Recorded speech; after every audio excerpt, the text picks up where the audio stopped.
Hey, this is Farah, your host here at Mission Makers. Just want to say a huge thank you to everybody who's tuned into season 1. It's been an amazing experience recording this podcast. And I'm here today to give you a little roundup from where it all began, from Davos to lockdown. And just before we begin, I want to say a huge thank you as well to my colleagues at Automotive Art here in Westfield, who've kindly given us the space today to film this episode. What was the inspiration behind Mission Makers?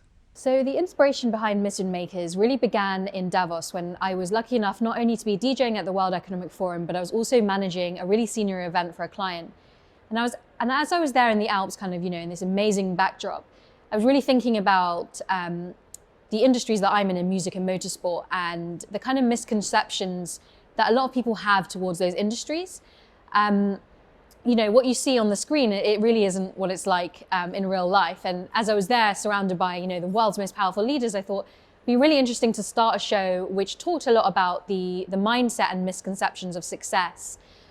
So the ultimate sort of goal with the show is really to empower, elevate, and inspire humans who are, driven, on a mission, and really want to succeed in life.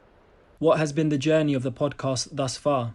So the journey to get the podcast to where it is today, definitely really interesting. And we never saw COVID-19, coming along and impacting us in the ways that it obviously did. But we really broke down the journey into five sort of phases. So phase 1 was, of course, the concept. And that was more on my own. And I was thinking about, what would I like to bring out of the show? And I started talking to all my friends and thinking, who would I really like to feature, particularly on the show? And I've had the real pleasure with working with really so many inspiring people, and I wanted to bring in a mixture of those individuals onto the show. So phase 1 was really about the concept, who could the characters be, and then phase 2 became around really researching the podcast landscape. What are the drivers to the growth at the moment? Where is the industry headed? And we found out so many fascinating things along the way about the podcast industry. One thing I found particularly fascinating was that radio is valued around $40 billion. And I don't know about you guys, but I can't remember the last time I listened to the radio. And whereas podcasts in the almost opposite direction has been that it's worth around 1 billion, and it's basically set to kind of cross over, right? Because obviously everything is becoming about content on demand. And so within that phase 2, I started sort of recruiting for a team to come together, a small team. But they've been really the backbone of this project in terms of really getting to where it is today. And phase 3 then took us into the implementation. So the filming, the building of the website, the social media templates, all of those things. And of course, that's where really COVID affected us a lot, because the team was working remotely. The initial plans were to film each episode and really have that human dynamic where our guests could really see the interaction and the body language between myself and the guest. We managed to film 1 episode in person, which was Brian's episode. But then COVID pretty much happened like a week later. The whole country went into lockdown. And the first couple of months I was like, I think everyone was thinking, how long are we going to be stayed locked down? But obviously 10, 11 months later, we're still very much locked down here in the UK. So that's when, the team really decided to challenge themselves creatively and think, how could we make this a really engaging video experience? And that's where the inspiration kind of came from my music studio, which is a really cool kind of sea container, and it almost has like a spaceship vibe to it. And I started thinking, what if we could draw up a sort of graphic visual of a music studio in space, and we could beam our guests into the monitor screens in the studio. And that's where that kind of idea came from.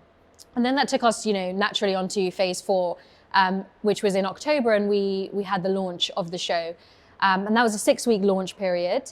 The whole team was then focused on the impact of the launch. And phase 5, now going into the new year, has really been about the growth of the show and where we can take season 2 and just get the show to as many people as possible. Which episode had the biggest impact on you?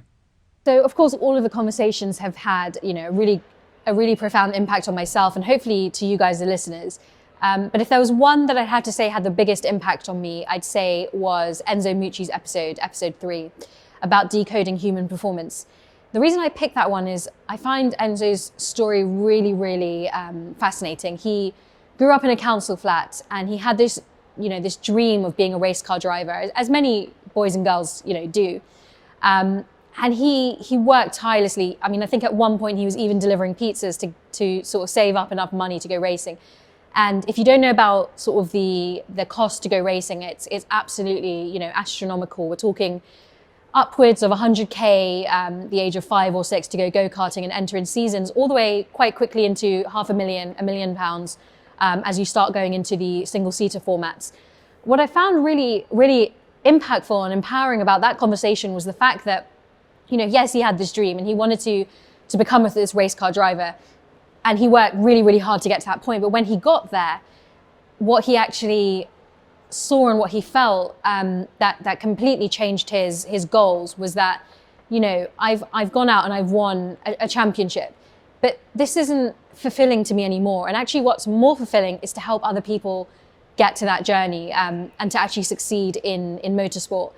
And I think that was really interesting because, you know, when it comes to success, a lot of us can have a vision and a goal and an anchor point of where we want to be. And then suddenly we climb that mountain, we get there and we realize, well, what's next? You know, what happens next? What's going to fulfill me?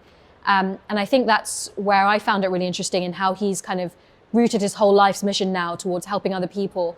And so, yeah, I think that one really had the biggest impact on me. Why did you pick Rosanna Tennant to launch the show with? So the reason I picked Rosanna to launch Mission Makers with was because she's somebody that I feel is in a really, really heavily male-dominated world, right? Formula One. And it's a world that is filled with really, really, you know, high ambition. And the topic of female empowerment is really important to me. And it's a conversation I wish almost that, you know, we didn't need to have. But the fact that there are no females yet driving an F1 car, the fact that the industry is still heavily male-dominated, I thought that it would be really inspiring to open up with her. And also the fact that, you know, I happened to catch her almost the right moment, because so one of the benefits, of course, was the fact that F1 hadn't yet kicked off. It hadn't found its way to navigate around COVID and sort of start and continue the series, right? So people had a lot more time, and somebody like Rosanna is definitely not someone whose time you get a lot of. She's obviously traveling the world heavily, you know, traveling the world for F1. So I thought we had a really great insight into, you know, that world, a world that we don't normally get access to, and a world where communication is also critical. And she's somebody who's built her career upon her communication skills. And so, yeah, that's really one of the reasons why I picked Rosanna. What have been some of the commonalities between the guests? So some of the common themes that I found, and I hope you guys will have seen it too amongst all of the guests that we picked for the show, was that they're very, very committed to lifelong learning. And I think that's really, really important, you know, because you can never be too old to learn. And I also think that there's a part in there which a lot of them relayed was their authenticity, and the fact that they all do things very, very differently. And doing things very differently is very important, because that's what makes you valuable as a human being and helps you contribute on a deeper scale to society.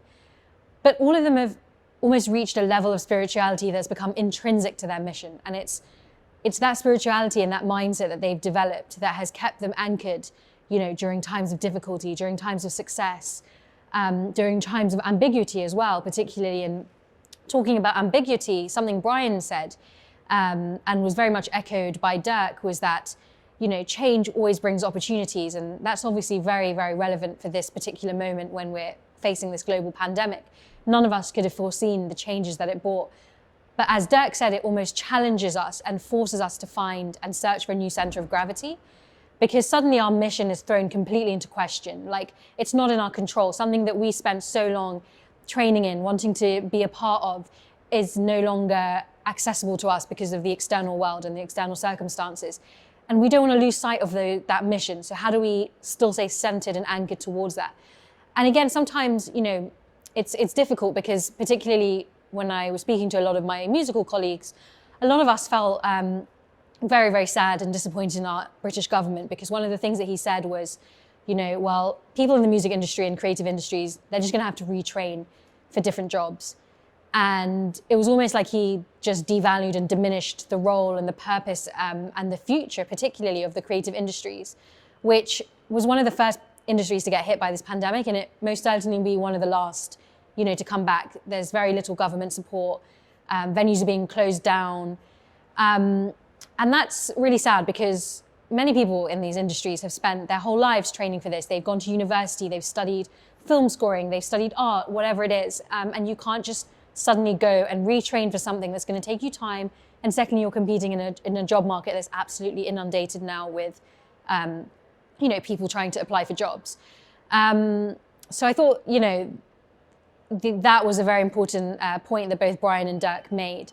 But also something Paula said that really struck a chord with me was that the regret of inaction will always outlive the fear of action. And I think that's a very common theme amongst all of our guests, that they didn't fear the action, I don't think any of them will come back and say to me, I regretted not doing this, because all of them displayed this absolute hunger and drive to pursue what they really wanted to. Another thing that I found really resonated with a lot of the guests that came through was so many of them are so passionate about teaching, because for two reasons. I think number one, teaching is an amazing way about, honing your craft. Frankie was the one who spoke very much about that, and Frankie's somebody that I was very lucky, devoted a whole year of his time, and he allowed me, when we first got to know each other, to come to his studio every week, and he taught me so much about music production, and later on it led towards me actually teaching and being his kind of assistant teacher, teaching other people about music production, and I can really resonate with that because I've learned so much by teaching others about a particular subject within music production, and I felt very empowered by it. And I think both Paula, Tessie, Enzo, everyone talked about the empowerment they felt when they empowered others around them. In conclusion to all of this, all of the guests that came on season one were incredibly successful in their own right, in their own field. And as Dirk said, everything is a perception, right? And I think the question comes to what is the meaning of success to you? Because ultimately it can be a double-edged sword as well. And you don't want to be stabbed by that sword, right? You don't want to get so deluded by your success that train of thought then can't fulfill itself. And so it's very, very important that you're aware of what success can bring and really never lose sight of what it really means truly to you. Season 2 of Mission Makers is returning on the 3rd of March, so be sure to hit that subscribe button as we have some amazing guests coming into the show soon.